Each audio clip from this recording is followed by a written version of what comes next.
We're going now to Washington to get some insight from our Washington editor, Al Hunt. And Al, I'm questioning whether we should really be asking you about frontrunners because your picks lately just not in the right place.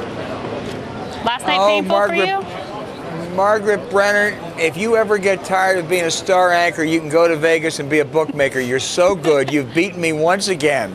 I'm 0 for 2. I owe you dinner. I picked the Patriots. You were right. I will tell you this. Mitt Romney's nomination is almost as certain as the New York Giants winning the Super Bowl. It's a near certainty, but how he gets there matters, Margaret. Will it remain bitter? Can he become a better candidate? And they got to do something, they being the Republicans, about the enthusiasm gap. Only 33,000 Republicans voted in those Nevada caucuses on Saturday. That's less than last time, and fewer than one-third as many as voted in the Democratic caucus in 2008. If this is a really resurgent Republican Party, people better start turning out at the polls. Right. So is this only encouraging his rivals to stay in the race? I mean, what is the ultimate impact of not dropping out? They don't need a lot of encouragement. Newt Gingrich, it's very complicated. I'm not going to analyze Newt Gingrich right now. His model, though, is Ronald Reagan in 1976. Lost five primaries, then came on to make a heck of a race out of it. A couple things missing, however. Conservatives back then coalesced behind Reagan. They have not coalesced behind Gingrich. Reagan had an issue, the Panama Canal Treaty. Newt does not have an issue. And Reagan was Reagan and Newt is Newt. And those are huge differences.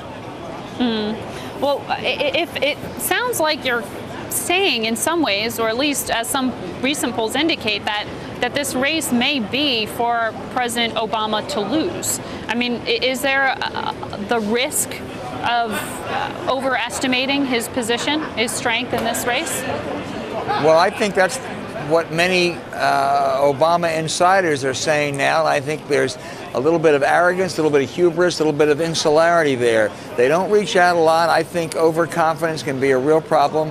Maybe a couple months ago it was just the reverse, but right now they're looking at everything and saying, boy, it's all moving in our direction. Well, if you have an economy for the next 9 months that acts like the economy the past 2 months, they may be right. If you have a Republican Party that engages in such self-destructive behaviors they had the last 2 months, they may be right. But that's a thin reed to count on. What did you think, Al, of that Chrysler ad with Clint Eastwood last night? Was that a campaign ad? Was that an actual commercial? Well, first of all, I thought it was a very good commercial. Who better than Dirty Harry to say we're back and we're tough?